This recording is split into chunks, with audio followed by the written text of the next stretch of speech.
بسم اللہ الرحمن الرحیم۔ اعجاز قرآن،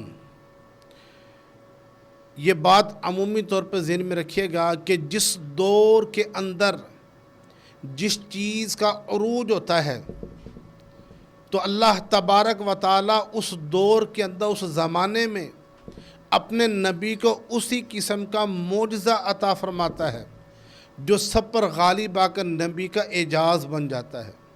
سمجھانے کے لیے عرض کروں، حضرت صالح علیہ السلام، آپ کی جو قوم تھی انہیں سنگ تراشی پر بڑا ناز تھا، بڑا گھمنڈ تھا۔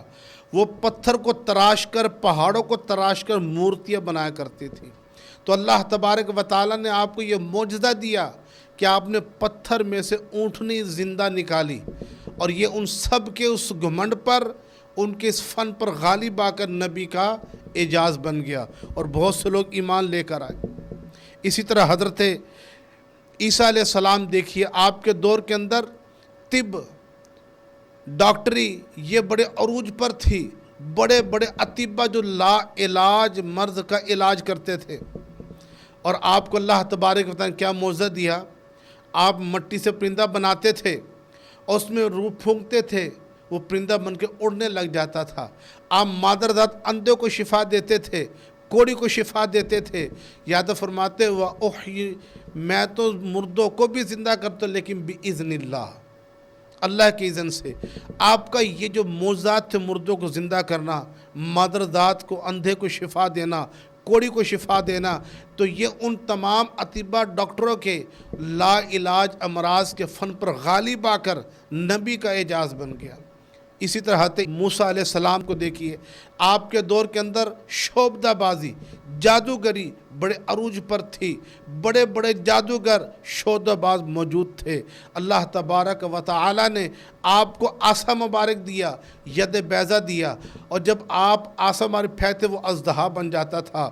جب 70,000 جادوگر آپ کے مقابلے میں آئے، انہوں نے اپنا اپنا جادو پھینکا۔ حضرت موسیٰ علیہ السلام نے جو ہی عصا پھینکا، وہ سب پر غالب آ کر نبی کا اعجاز بن گیا۔ سمجھانا یہ تھا کہ جس دور کے اندر جس چیز کا عروج ہوتا ہے، اللہ تبارک و تعالیٰ اپنے نبی کو اسی قسم کا معجزہ عطا فرماتا ہے جو تمام پر غالب آ کر نبی کا اعجاز بن جاتا ہے۔ اور جب باری آتی ہے محمد رسول اللہ صلی اللہ علیہ وسلم کی، تو آپ کے دور کے اندر عربی دانی بڑی عروج پر تھے، بڑے بڑے فصحاء جنہیں عربی پر ید طولہ حاصل تھا، اور وہ اپنے اس فن پر بڑے گھمنڈ کیا کرتے تھے عربی دانی پر۔ تو جب قرآن مجید اترنا شروع ہوا، انہوں نے کیا کہا؟ کہتے لو نشاء لقلنا مثل ھذا۔ وہ قرآن کو دیکھ کے کہتے اگر ہم چاہیں اس قرآن کے مثل لا سکتے ہیں۔ پھر وہ یہ بھی کہتے ان ھذا الا اساطیر الاولین، یہ قرآن تو اگلوں کی کہانیاں قصے ہیں۔ انہوں نے اس طرح کے قرآن کے بارے میں دعوے دائر کیے، لیکن قرآن نے پھر ان کے ان دعووں پر چیلنج دیا 5 مقامات پر۔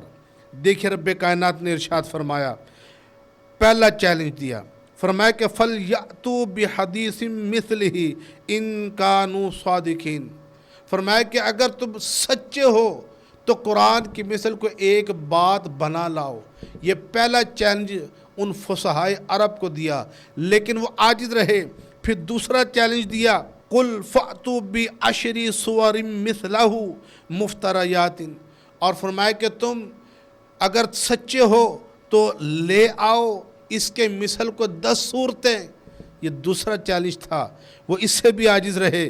پھر تیسرا چیلنج قرآن نے دیا کہ ان کنتم فی ریب مما نزلنا علی عبدنا فأتوا بسورۃ من مثلہ وادعوا شہداءکم من دون اللہ ان کنتم صادقین۔ قرآن نے فرمایا جو ہم نے اپنے بندہ خاص پر جو قرآن نازل کیا ہے، اگر تمہیں اس میں کچھ شک ہے تو تم اگر سچے ہو اپنے گواہوں ساتھیوں کو بھی بلا لو اور اس کے مثل کو ایک صورت لے کر آ جاؤ۔ وہ اس سے بھی عاجز رہے۔ پھر قرآن نے ان کو چوتھا چیلنج دیا اور فرمایا کہ قُلْ لَئِنِ اجْتَمَعَتِ الْإِنسُ وَالْجِنُّ عَلَىٰ أَن يَأْتُوا بِمِثْلِ هَذَا الْقُرْآنِ عَلَىٰ لا یاتونا بمثلہ ولو کان بعضهم لبعض ظہیرا، فرمائے کہ تمام جن و انس اگر اس بات پر جمع ہو جائیں کہ قرآن کے مثل لے آئیں، ایک دوسرے کے مددگار بن جائیں، وہ قرآن کے مثل ہرگز لا نہیں سکتے۔ یہ 4 چیلنج قرآن نے فصاحِ عرب کو دیے، اور پھر 5واں چیلنج یہ دیا فَإِن لَّمْ تَفْعَلُوا، تم نے ایسا نہ کیا، قرآن کے مثل نہ لا سکے، وَلَن تَفْعَلُوا، اور تم ہرگز کر بھی نہیں سکتے قرآن کی مثل لانے کو، تو فرمایا کہ فَاتَّقُوا النَّارَ الَّتِي وَقُودُهَا النَّاسُ وَالْحِجَارَةُ وَأُعِدَّتْ لِلْكَافِرِينَ، فرمایا تو پس اس آگ سے ڈرو جس کا ایندھن انسان و پتھر ہے، جو کافروں کے لیے تیار کی گئی ہے۔ تو قرآن نے ان کو 5 مرتبہ چیلنج دیا اور وہ اسے عاجز رہے۔ یہاں پر آ کر اللہ کی بنائی ہوئی چیز اور مخلوق کی بنائی چیز میں فرق ہو جاتا ہے کہ خدا کی بنائی چیز کے مثل نہیں بنایا جا سکتا، اور بندوں کی بنائی چیز کی مثل بنایا جا سکتا ہے، بلکہ اس سے بہتر لایا جا سکتا ہے۔ ایک سمجھانے کے لیے کمپیوٹر کی مثال لے لیں، جب اس کا آغاز وہ کمپیوٹر کیسا تھا، اور آج ہمارے ہاتھ میں تھما دیا کمپیوٹر، جدید سے جدید ٹیکنالوجی اس سے بہتر لے کر آگے۔ اگر کوئی ایک ملک جہاز بناتا ہے تو دوسرا اس سے بہتر ٹیکنالوجی جہاز بنا کر تیار کر کے دے دیتا ہے۔ تو یہ کیونکہ بندے کی بنائی ہوئی چیز ہے، اس کے مثل بنایا جا سکتا ہے، لیکن یہ ہزاروں ٹنوں وزنی جہاز اڑانے والے، اگر مچھر کا پر ٹوٹ جائے، مکھی کا پر ٹوٹ جائے، وہ بنا نہیں سکتے، کیونکہ اللہ کی بنے مخلوق ہے۔ بندہ فزیکلی طور پر تندرست ہو، لیکن اگر بندے کو اگر کوئی حادثہ لائق ہو جائے، ڈیفیکٹ پڑ جائے، گو کہ سرجری بھی کروا رہے، لیکن جو خالق کائنات کی تخلیق ہے اس کے مثل یہ ڈاکٹر بنا نہیں سکتے، کیونکہ یہ تخلیق جسمانیت یہ اللہ کی بنائی ہوئی ہے، بندوں کی نہیں بنائی ہوئی۔ تو خلاصہ یہ نکلتا ہے کہ بندے کی بنائی چیز کے مثل لایا جا سکتا ہے، لیکن خالق کے بنائی چیز کے مثل نہیں لایا جا سکتا۔ تو یہ قرآن اللہ کا کلام اور نبی کے معجزات میں سے سب سے بڑا معجزہ قرآن کریم ہے۔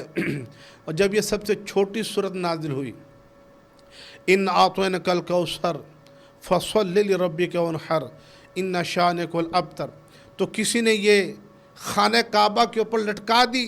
یہ لٹکانے اس بات کی غمازی کر رہا تھا، تمام فصاحِ عرب کو اس بات کا چیلنج ہے کہ اس کے مثل بنا لاؤ۔ تو عربوں کو بہت بڑا شاعر تھا، لبید بن ربیہ، ملک الشعراء سے کہا جاتا تھا، شعراء کا بادشاہ۔ اسے عربی دانی پر، فصاحت و بلاغت پر بڑا ید طلع حاصل تھا۔ تو کسی نے یہ تختی پر لکھ کر یہ سورت انا اعطیناک الکوثر فصل لربک وانحر ان شانک الابتر رکھ کر اس کے غار کے باہر رکھ دی۔ وہ غار سے نکلا باہر، اور اس نے جب سورت کو پڑھنا شروع کیا اور پڑھتا ہے انا اعطیناک الکوثر فصل لربک وانحر ان شانک الابتر، آگے کہتے ہیں ھذا لیس کلام البشر، اس کلام کے اندر فصاحت ہے، اتنی بلاغت ہے کہ اس میں اصلاح کرنے کی گنجائش ہی نہیں ہے، بلکہ یہ تو کسی بشر کا کلام ہی نہیں لگتا ہے۔ تو تیرے آگے یوں ہے دبے لچے فصحاء عرب کے بڑے بڑے، کوئی جانے منہ میں زبان نہیں بلکہ جسم میں جان نہیں۔ تو یہ قرآن کا اعجاز تھا کہ بڑے بڑے فصحاء قرآن کے فصاحت و بلاغت کے سامنے ہیج نظر آتے تھے۔ اب کیونکہ کفار ہیں، وہ قرآن کے اندر عیب نکالنے میں لگے رہتے تھے، انہوں نے بڑی توغ کر کے کفار نے 3 الفاظ نکالے، حضوا، عجاب اور کبار، اور کہنے لگے یہ 3 جو الفاظ قرآن میں ہے ہم نے اپنے کسی فصیح سے نہیں سنے، کسی بلیغ سے یہ الفاظ نہیں سنے۔ تو جو الفاظ فصیح نہ ہو وہ اللہ کا کلام ہو نہیں سکتے۔ صحابہ کو چیلنج دیا، صحابہ نے امام الانبیاء اللہ کے آخری نبی صلی اللہ علیہ وسلم کی بارگاہ میں عرض کی، حضور نے فرمایا ان کے چیلنج کو قبول کر لو۔ وقت کا، جگہ کا اور ٹائم کا تعین ہو گیا، اور وہ اپنے بہت بوڑھے شخص جس کو فصاحت و بلاغت پر ید طلع حاصل تھا، اس 3 الفاظ پر حضوا، عجاب اور کبار پر مناظرہ کرنے کے لیے لے کر آئے۔ حضوا کا معنی ٹھٹھا مذاق کرنا، اور کبار کا مطلب بوڑھا شخص، اور عجاب کا مطلب عجیب و غریب۔ جو ہی وہ فصیح امام الانبیاء کی بارگاہ میں حاضر ہوتا ہے۔ حضور فرماتے ذرا یہاں بیٹھ جائیے۔ وہ جو ہی بیٹھا، حضور نے فرمایا یہ جگہ تیرے لیے مناسب نہیں، اٹھ کے ذرا یہاں بیٹھ جائیے۔ وہ جو ہی بیٹھا، پھر حضور نے فرمایا یہ جگہ بھی تیرے لیے مناسب نہیں، ذرا یہاں بیٹھ جائیے۔ اب 2 دفعہ کیونکہ اٹھا چکے، اور پھر وہ بوڑھا ضعیف بھی تھا، غصہ اس کے ناک میں بھر آیا۔ جب تیسری مرتبہ اللہ کے آخری نبی نے فرمایا، وہ غصے میں آ کر کہتا ہے تتخذ حضوا انا شیخ کبار ھذا الرجل عجاب۔ وہ تینوں لفظ جس پر مناظرہ کرنے آیا تھا، ان کا فصیح اسی مجلس میں بول رہا تھا، اور کفار کے شرمندگی سے جھک گئے تھے۔ تیرے آگے یوں ہیں دبے لچے فصحاء عرب کے بڑے بڑے، کو جانے منہ میں زبان نہیں بلکہ جسم میں جان نہیں۔